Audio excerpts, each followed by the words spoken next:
I'm thrilled to have the opportunity to talk to you about an equity investment trust, the Brunner Investment Trust, which I co-manage with my colleague, Lucy McDonald.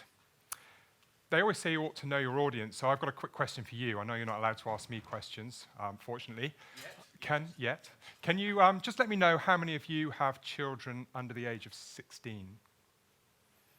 Okay, it's quite a few. I was in the car with my daughter, Grace, who's 10, just last week, and my mind was turning a little bit to this presentation, and she threw a question at me. She said, when am I going to die, Daddy?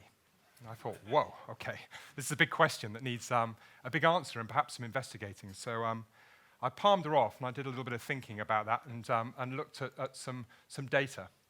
And the good thing for all of you that have children under the age of 16, and for Grace, is she's got a 25% chance of seeing a cake like that.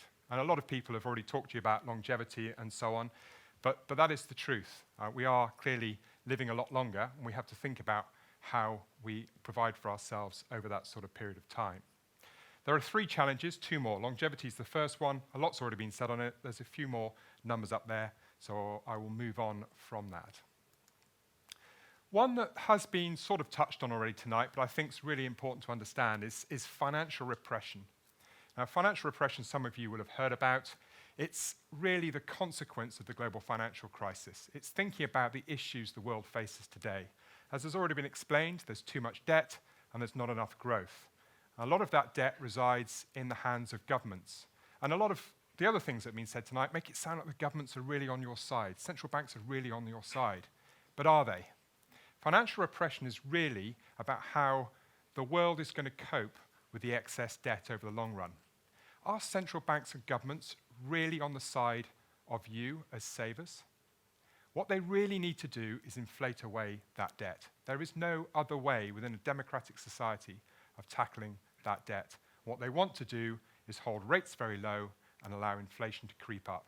Now, inflation, that might sound strange on a day today when we've heard that inflation in the UK is 0, if not slightly negative. But ultimately, inflation has to come back into the system.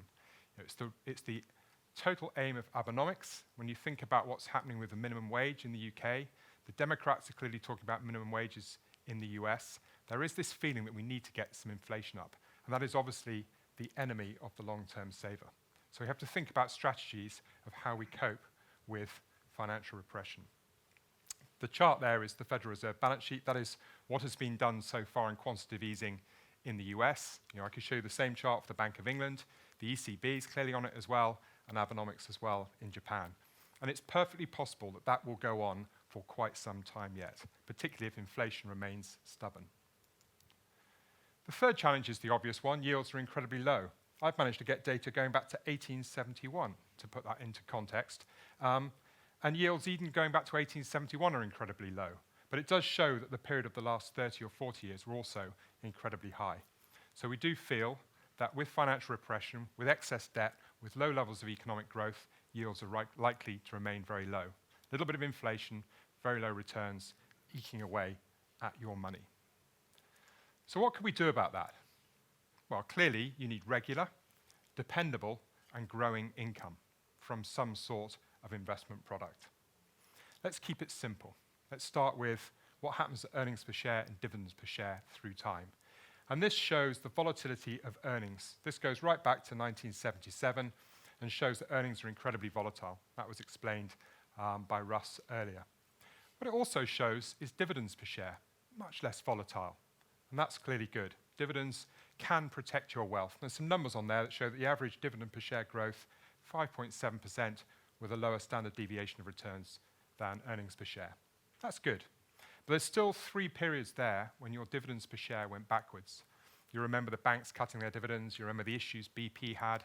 Quite a few instances where companies can't continue to pay their dividends. And if you're relying on it, those dividends can go down. We have a couple of other things that we can help us with. The power of compounding. Warren Buffett said, "My wealth has come from a combination of living in America, some lucky genes, and compound interest." I guess we can say that we're lucky to live in the United Kingdom. Jeremy Corbyn might well be a threat in the long run. I do hope not. But I think we're lucky, and most of us in here, I'm sure, have very lucky genes. But compound interest is something we can all rely on, no matter where we were born and how lucky our genes are. Most of you will understand it. I like to think about it as a snowball rolling down a hill. As it picks up more and more snow, it gets bigger and bigger, allowing it to pick up more snow. It's the same with interest. The more of your interest that you can, or your dividends you can reinvest back into that product at ever-growing level, then it allows that snowball to grow. Your compound interest works for you. Clearly, you need to be a saver rather than a spender to allow that to happen. And then appropriate cost. Fund managers don't talk about costs very much, do they? I'm not sure why. Here I put up just a very simple example of 10 years of two different levels of total expense ratio. You can probably work out what the 0.79 is. The first slide, Brunner might give you a clue.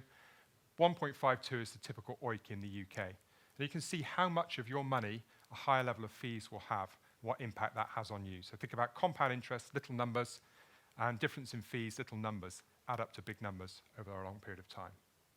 So where am I going with this? Well, Brunner, of course. Why would I be here and why would I be saying this? Brunner has 43 years of growing its dividend every single year. That's not paying a dividend, that is growing its dividend. It's gone up every year for 43 years, which is extremely unusual. You can see the impact of that. If you look at the UK RPI, is the little green line at the bottom, and then you can see the red line, which is Brunner's dividend growth.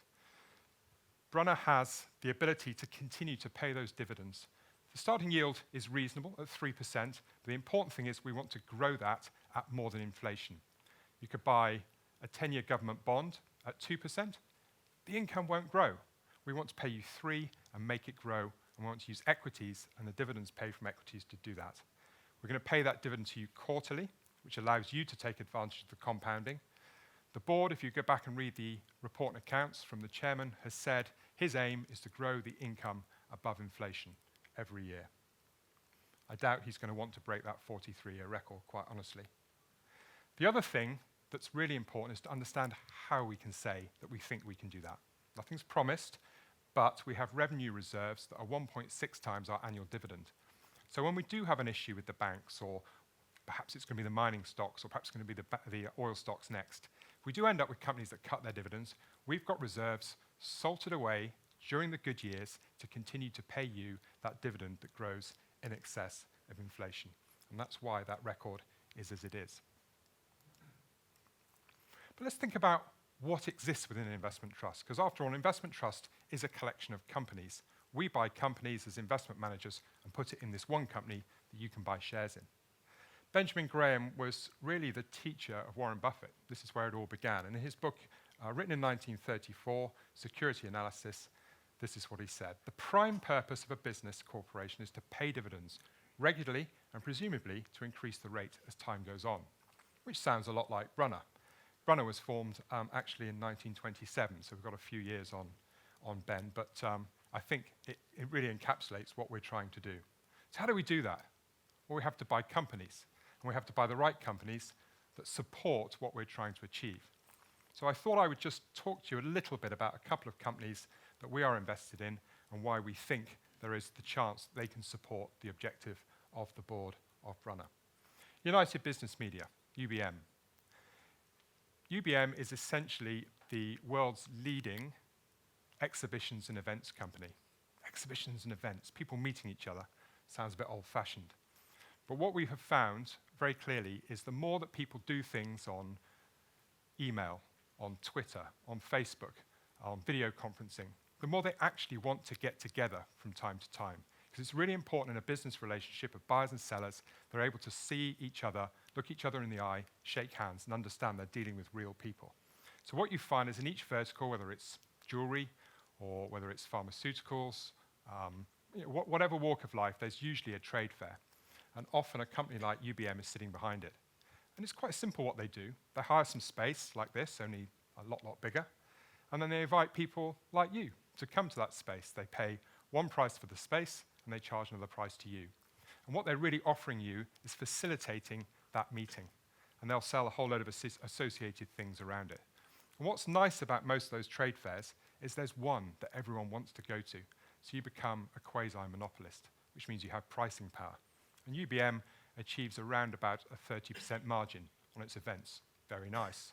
What's also nice is the exhibitors are usually the ones that pay, not those of you that come to the events. And they usually pay in advance, which means they've got the cash before they need to spend it, which means it's got positive working capital and therefore it's a very cash-generative business. It doesn't really need to reinvest very much, which means it generates excess cash. And that excess cash can be used either to continue to grow the business, buying acquisitions. It's still a very fragmented industry, so they can supplement the growth and build their business, but equally, they can pay a very handsome dividend to us, and therefore we can pay that on to you. 4.3% right now.